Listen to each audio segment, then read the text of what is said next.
pastor, se você andar com quem mente, com quem engana, com quem faz coisas erradas, automaticamente isso vai respingar em você. Mas se você andar com quem tem a presença de Deus, você também vai ter a presença de Deus. Quem está entendendo o que Deus está falando, dá glória para Ele. Quem está sentindo a presença de Deus, dá glória para Ele. Glória, Senhor.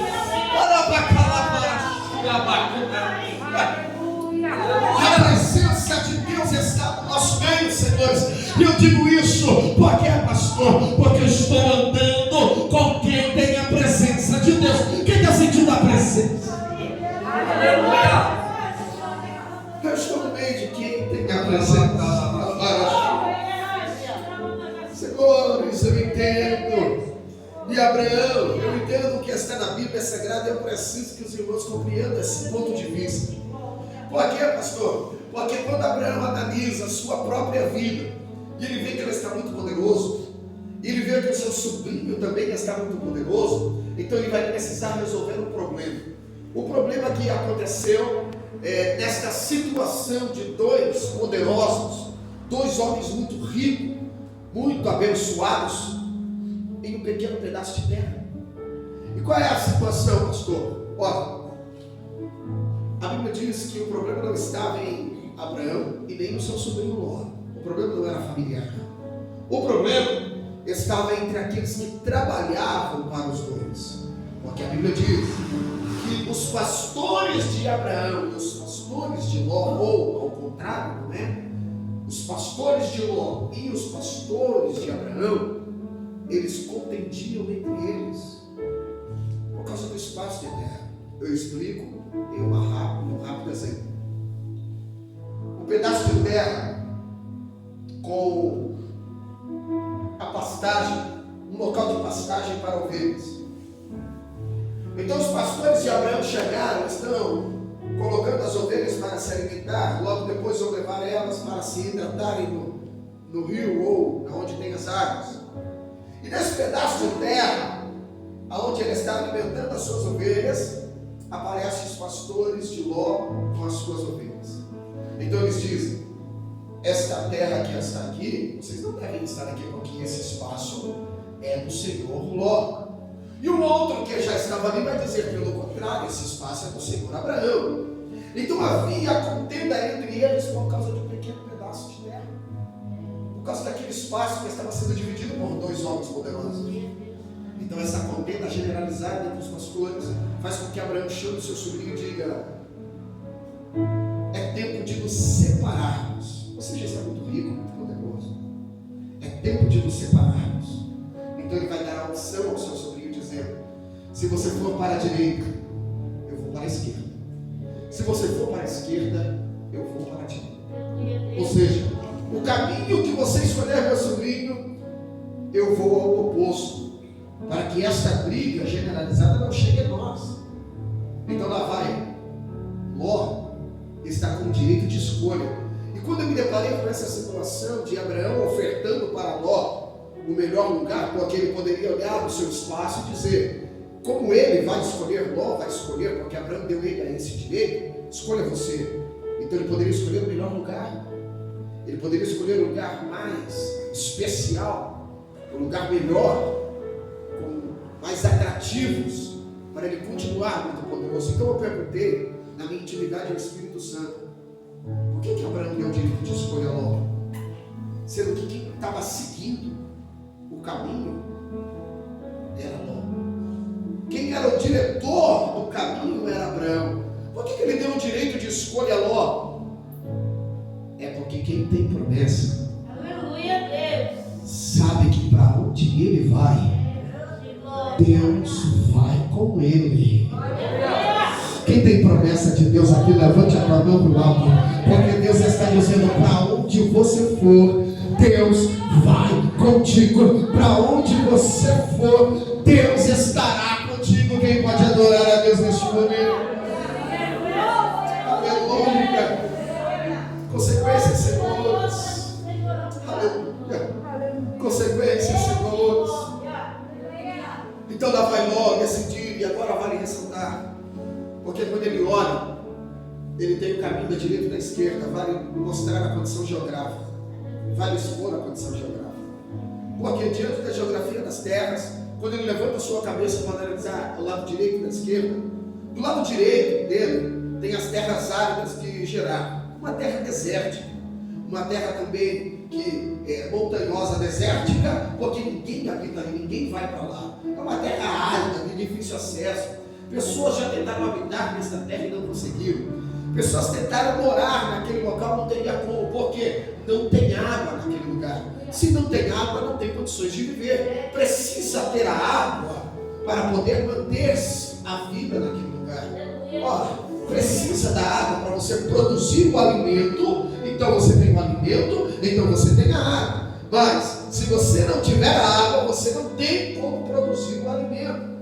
Então veja bem, pessoas tentaram habitar naquelas terras de Gerar, não conseguiram, não teve como. A situação era de difícil acesso, meio que montanhosa, também tinha alguns vales naquele lugar. Então acontecia assim, montanha e vales, montanhas e vales. Do lado direito, ele olha e ele vê essa terra de Gerar, então diz: eu não vou para a terra de Gerar. É uma terra de difícil acesso, complicada, terra árida, não tem como plantar, água não tem ali. Porém, quando ele olha para a esquerda, eu estou falando de Ló, quando ele olha para a esquerda, vou descrever a terra: campinas verdejantes, água cristalina, uma terra extraordinária, uma terra ótima, excelente para plantar e logo colher.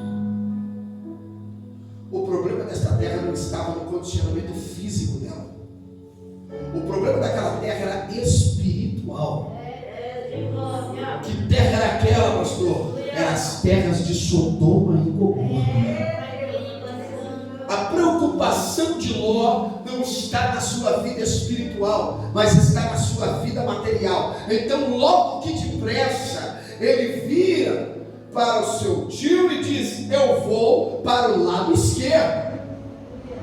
Então ele pega as suas coisas, desmonta o seu acampamento e vai para as terras de Sodoma e Gomorra. O problema é que as terras de Sodoma e Gomorra, filhos estavam contra pais e pais estavam contra filhos. Homens se inflamavam em sua carne com outros homens. Ora, as mulheres andavam alheias em perdição. Crianças eram ensinadas desde muito novo, desde muito pequeno, andar os caminhos errados e pecaminosos que os seus pais seguiam. O pecado estava estabelecido naquele local. Ló não está preocupado com a sua vida espiritual, ele está preocupado com a sua vida material. Mas eu preciso lhe dizer, senhores, vale mais um pouco com Deus, mas na presença de Deus, do que um monte de coisa, que você ter muita coisa, mas estar longe da presença de Deus.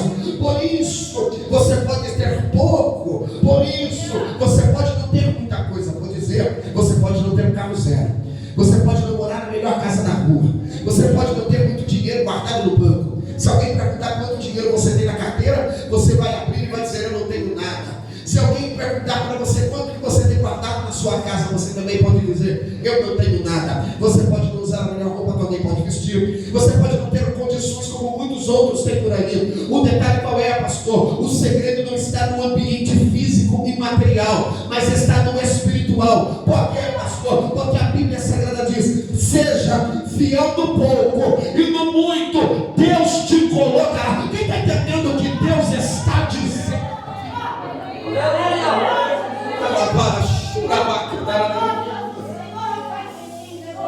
Eu estou sentindo a presença do Senhor. Levante a sua mão, por favor. Eu não sei se você está tratando como um dia de festa. Hoje eu estou tratando como um dia de festa. Então levante a mão mais alto que você pode. Quem pode glorificar a Deus neste lugar? Quem pode exaltar a Deus neste lugar? Quem pode exaltar e engrandecer ao Senhor nesta casa de oração? Eu quero descrever aqui o que Deus está mandando eu lhe dizer. E eu vou dizer: há de descer sobre a tua vida uma glória tão extraordinária. E eu preciso dizer que a bênção que vai descer, ela será recalcada, sacudida e transbordante. Quem tem glória para Deus neste momento?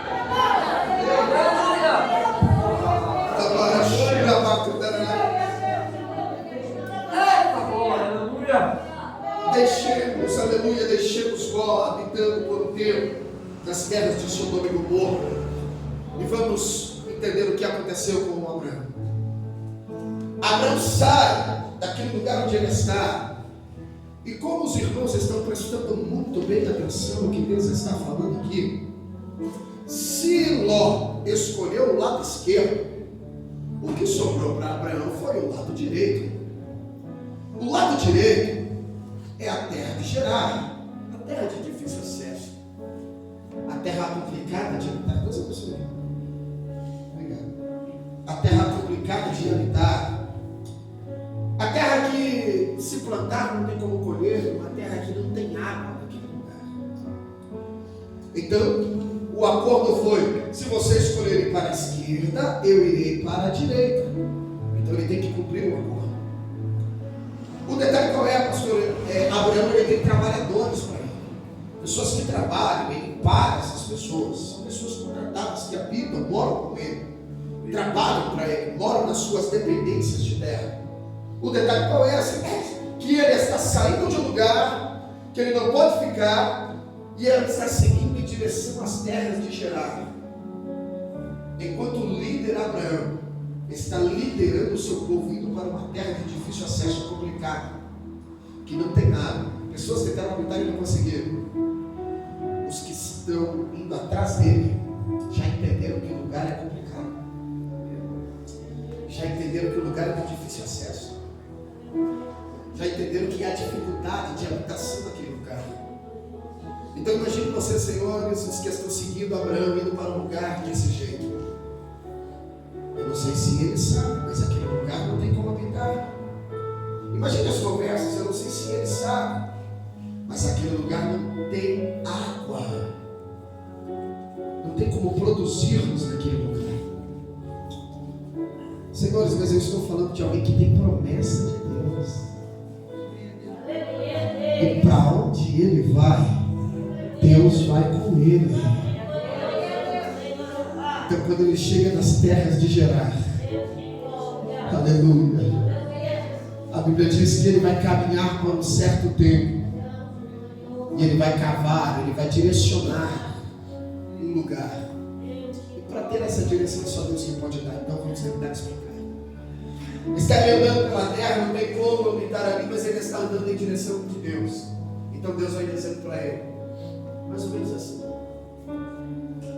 se fosse nos dias atuais, a tecnologia vinha, achava onde tem água, e logo só cavaria um poço ali, e logo encontraria água com a tecnologia de agora. Mas estou falando há muitos anos atrás, milhões de anos atrás. Então você precisa entender que a única direção que aquele homem tem é Deus. Então lá vai ele. O poço é aqui. Chama os seus trabalhadores e diz: cave um poço exatamente aqui.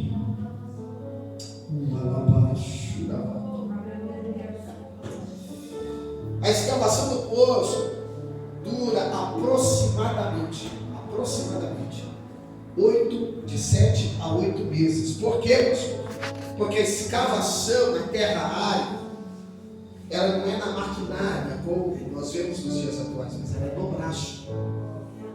Entende isso? É no braço. É um começando a cavar assim.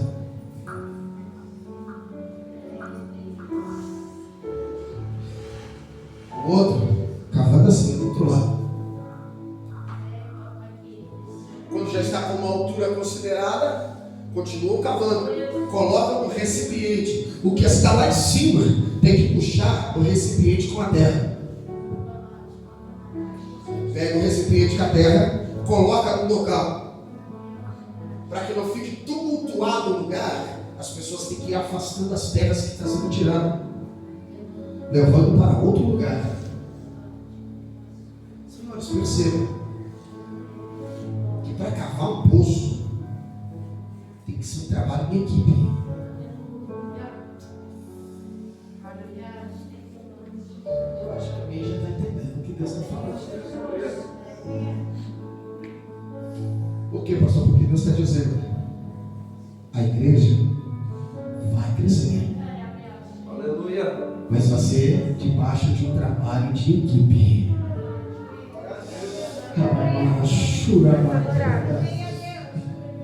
Cada um fazendo a sua parte, o Senhor está dizendo, o nome dele vai ser glorificado. Quem está entendendo que Deus está falando? Glória para ele. Ele vai cavar o primeiro poço. Senhores, não se espante o que eu vou dizer. Mas quando começaram a cavar o poço, depois do tempo, apareceu a água ali. Aonde tentaram e não conseguiram. Outros tentaram cavar poço e não conseguiram. Mas foi só chegar. Um homem que tem promessa de Deus.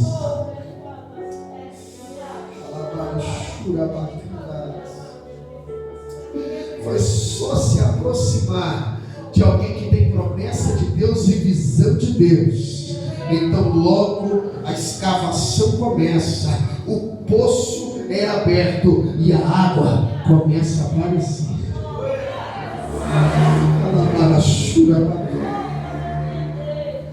Senhores, explico essa seguinte situação. E qual é? Diante desta situação, a Bíblia diz que eles vão cavar mais 2 poços. A consequência é 1, 2 e 3. Diga comigo a palavra tempo. Teve crente que não falou, vamos de novo. Tempo. Pastor, por que dizer a palavra tempo? Porque eu não sei se você sabe, eu descobri isso há pouco tempo, quando fui pregar numa cidade chamada Conchas. Lá eles cavam poços assim que eu disse no braço. Também utilizam a maquinária, mas o Diego que eu conheço lá cavou no braço. E essa escavação dele, eu disse assim ao pastor que eu estava conversando com ele, o filho dele cavando um poço, e eu disse para ele assim, ô pastor, esses dias, há um mês atrás, eu disse para ele assim, ô pastor, mas espera aí, e a água, como que faz? Porque o camarada está lá dentro, deixa eu ver se eu entendi, cavou, logo aparece a água e ele já fica com água até as pernas, como é que é? Ele disse, não, Fausto, vou explicar para você como que é. Quando você cava o poço é fundo, a água começa a brotar. A água começa a brotar do chão e das paredes.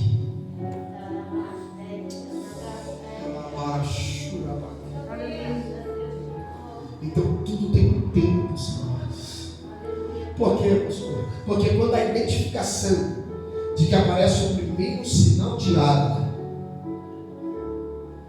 é só esperar Deus trabalhar.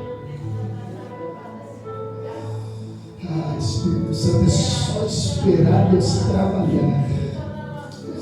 Que o que não tinha, agora passa a ter. Levante a tua mão para o alto, eu vou começar a encerrar. Levante a tua mão para o alto. Porque Deus está dizendo, espere o tempo dele, aguarde no tempo dele, e vocês verão o que eu vou fazer nesta casa de oração.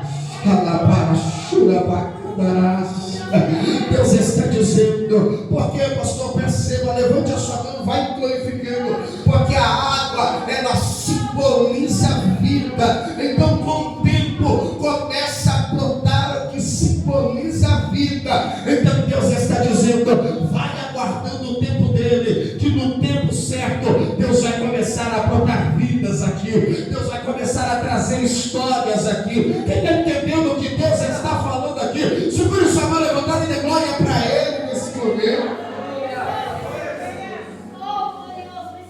Espírito Santo. Senhores, quando eu falo disso, estou sentindo tanta presença de Deus. Pois bem, está Abraão naquela terra comemorando e vivendo uma vida farta, abençoada, com ainda mais admiração de homens e muito mais bênção de Deus na terra. De modo que ele vai receber a visita de 3 anjos, que vai ser apresentado a ele. Ele vai convidar para entrar em sua casa. Enquanto os 3 comeram e beberam, 2 se levantam e um continua sentado. Enquanto 2 se levantam, ele pergunta, para onde vocês vão? Ele diz, nós vamos em direção a Sodoma e Gomorra. O que vocês vão fazer lá? Bom, Abraão, para você nós podemos contar. Nós temos a ordem de Deus de destruir aquelas 2 cidades com fogo vindo do alto céu. Então Abraão vira para ele e diz, mas espera aí, o Senhor vai destruir as cidades? Mas e se tiver 50 pessoas boas lá? Então logo os anjos vão dizer, não tem 50 pessoas boas. Mas e se tiver 40? Ele vai dizer, não tem 40 pessoas boas. Mas se tiver 30, 20, e se tiver 10 pessoas boas? Eles ainda vão dizer, não tem nem 10 pessoas boas. Então ele vai se dizer, mas e se tiver 5 pessoas boas? Não tem nem 5 pessoas boas lá. Então logo ele diz, mas o meu sobrinho Ló está lá. Então os anjos viram para ele dizendo, Abraão, por amor a ti, nós avisaremos eles para que saiam daquela cidade. Mas é por amor a ti. Ô pastor Fausto, o que Deus está querendo dizer? Eu não sei se você já entendeu o que Deus está dizendo. Mas Deus está dizendo, vou abençoar a sua vida. Vou abençoar a sua história. Vou cuidar dos seus filhos. Cuido do seu esposo. Cuido da sua esposa. Por quê, pastor? Por amor a ti. Por amor à obra que Deus tem na vossa vida. Ele cuida daqueles que pertencem à sua parentela. Quem veio para glorificar a Deus aí? Pois bem, assim é feito. Então Ló sai daquela terra. Abraão continua naquele local, de modo que os irmãos conhecem, os anos se passam, ele vai ter um filho chamado Isaac. O filho chamado Isaac é um filho de promessa, pois de fato ele não poderia ter filhos. Mas o detalhe está em ressaltar que o menino está crescendo, aprendendo o que é oferecer adoração a Deus. Não é à toa, pois um dia ele foi oferecido como uma adoração, e no momento ápice da adoração, o Senhor vem dizendo, Abraão, não faça nada ao moço, pois agora nós sabemos que você teme a Deus. Então eles pegam o cordeiro que está preso no arbusto e oferecem no lugar do menino. E o nome do Senhor está sendo glorificado. Vale ressaltar que, como todo bom mortal desta terra, assim como eu e você, um dia encontraremos a morte. Abraão encontrou a morte dele. E quando Abraão encontrou-se com a morte, o seu filho Isaac herdou aquela promessa que estava inserida em Abraão. Então é natural nós ouvirmos na palavra de Deus o próprio Deus dizer, eu sou o Deus de Abraão e também o Deus de Isaac. É natural. A consequência de ser o Deus de Abraão e o Deus de Isaac faz com que nós olhemos para Isaac e vemos que ele também tem a promessa de Deus. De modo que a Bíblia diz que está Isaac direcionando o povo do Senhor até a terra prometida, quando ele vai passar pelas dependências das terras de Abimeleque. Senhores, o capítulo de número 26 chegou agora. No capítulo de número 26, eu sei que não é fácil de aguentar, mas no capítulo de número 26 é justamente onde ele diz que chega uma fome na terra. E esta fome que é estabelecida na terra, e ele tenta encontrar um local nas terras de Abimeleque, Abimeleque vai expulsar eles. É isso aí, senhores. É isso que você está vendo. Abimeleque vai virar para Isaac e vai dizer, você está muito mais poderoso do que nós. Você tem muito mais recursos do que nós. Saia de nossa terra. Então, quando eles saem dali, eles vão para as terras de Gerar, que um dia foi do pai de Isaac. Se lembrou Isaac das terras de Gerar, terras desérticas. Porém, tem 3 poços que foram entulhados. Então ele vai desentulhar aquilo que era do seu pai. No primeiro momento que ele desentulha e aparece água, vem os filisteus dizendo, este poço é nosso. Este poço pertence a nós. Então ele tenta explicar, pelo contrário, este poço era da época de meu pai. Mas a Bíblia Sagrada diz que há uma contenda generalizada. E dentro desta contenda generalizada, ele vai chamar os seus trabalhadores, vai chamar aqueles que estão em sua dependência e cuidados, vai chamar o povo hebreu e vai dizer, não ficaremos aqui, pois há contenda nesse poço. Então ele coloca o nome de Ezequiel. Pastor, por que ele saiu dali tão fácil? Porque quem tem promessa de Deus não habita no meio de contenda. Vou repetir de novo, quem tem promessa de Deus não habita no meio de contenda. Por que o Senhor está dizendo isso? Deixe o contendeiro que se encontre com outro contendeiro. Você que tem promessa, você se relaciona com quem tem promessa. Quem está entendendo, levante a mão e dê glória para Deus. vai para o segundo poço e vai tirar os entulhos do segundo poço que o seu pai havia escavado lá atrás, na parte introdutória que diz nas terras de Gerar. E quando ele recava o segundo poço, tirando os entulhos, os filisteus se apresentam também dizendo: ei, esse poço também é nosso. Mas espera aí, esse poço era de meu pai. Este poço também é nosso. Então a Bíblia diz que houve inimizade em volta daquele poço. Então ele vai dizer a mesma coisa que fez na primeira. Vai pegar o seu grupo de pessoas, vai sair do segundo poço e vai em direção ao terceiro. Mas alguém pergunta: por que ele não ficou no segundo poço? E qual foi o nome que ele colocou? Colocou o nome de Sitna. A palavra Sitna significa inimizade. Quem tem promessa de Deus não fica no meio, não habita aonde tem inimizade. Quem tem promessa de Deus não anda com quem faz intriga. Eu vou dizer isso. Quem tem promessa de Deus não anda com quem fica criando inimizade. Quem tem promessa de Deus anda com quem estabelece a paz, a comunhão. Por isso, quem tem promessa de Deus, ele declara em alto e bom som: quão bom e quão suave é que os irmãos vivam em união. Quem está entendendo o que Deus está dizendo aqui? Levante a tua mão e dê glória para Deus. Glória! Glória! Senhores, encerro agora dizendo que ele vai para o terceiro poço e ele vai recavar o terceiro poço. Quando ele recava o terceiro poço, não tem inimizade, não tem contenda. Então ele coloca o nome de Reobote. Por que Reobote? Porque o Senhor preparou para ele um lugar maior, mais amplo. E quando ele prepara um lugar maior e mais amplo, aqui é especial dizer, porque a Bíblia diz: não houve nem contenda e nem inimizade. Sabe o que Deus está dizendo para esta casa de oração? Deus preparou um lugar maior. Deus preparou um lugar especial. E o Senhor está dizendo: aqui dentro não vai haver nem contenda e nem inimizade. Quem pode glorificar a Deus?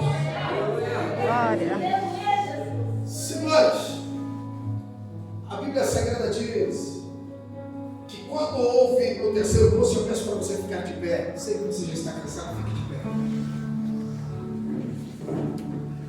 E quando ele recava o terceiro poço e não houve nem contenda nem inimizade, e ele coloca o nome de Reobote para o Senhor havia lhe dado no local amplo, ele vai sentir o desejo de agradecer a Deus.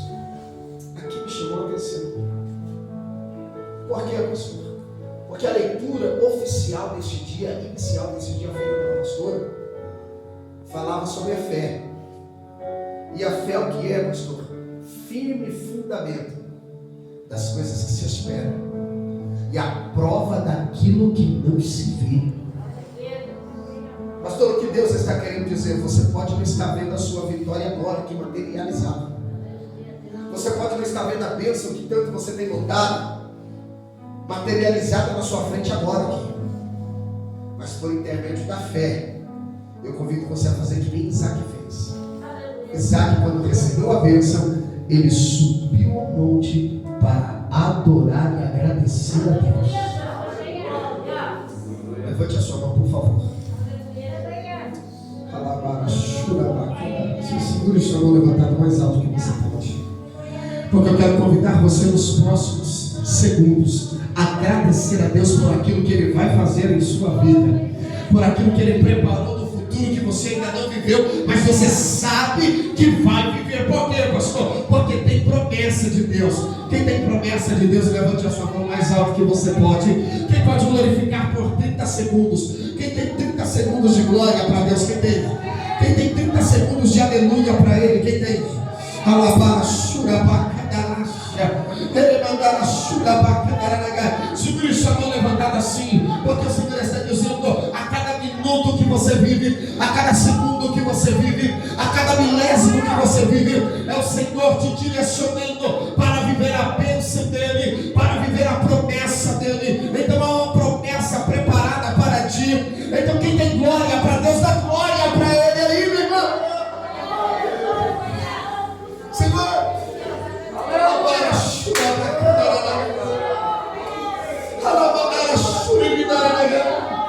Há uma promessa concretizada em vossa vida, e eu digo ainda. E o que é, pastor? Olha o que aconteceu nessa história. Quando Abimeleque viu o que Deus estava fazendo na vida de Isaac, foi até as terras onde Isaac estava em Gerar. Se deparou com a situação: onde está Isaac? Está vendo aquela cabana no monte? Aponta para ele dizendo: está lá em cima. O que ele está fazendo? Agradecendo a Deus. Mas como assim? Eu maltratei ele em minha terra, tomei os 2 poços dele, e o que ele tem para agradecer? Não sei. Vai lá falar com ele.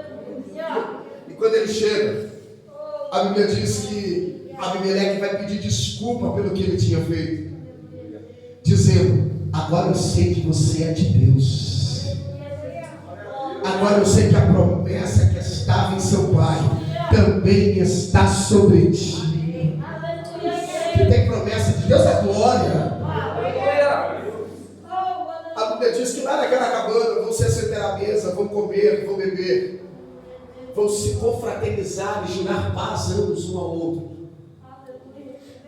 Jurando a paz um ao outro, o primeiro poço e o segundo poço que haviam sido tomados, agora está sendo devolvido.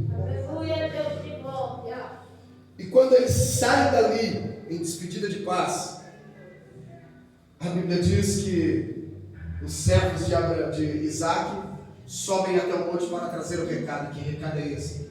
Eles haviam cavado o 4º poço. E no 4º poço eles viram dizendo: Senhor Isaac, cavamos o 4º poço. E qual foi o resultado? Ele acabou de dar água.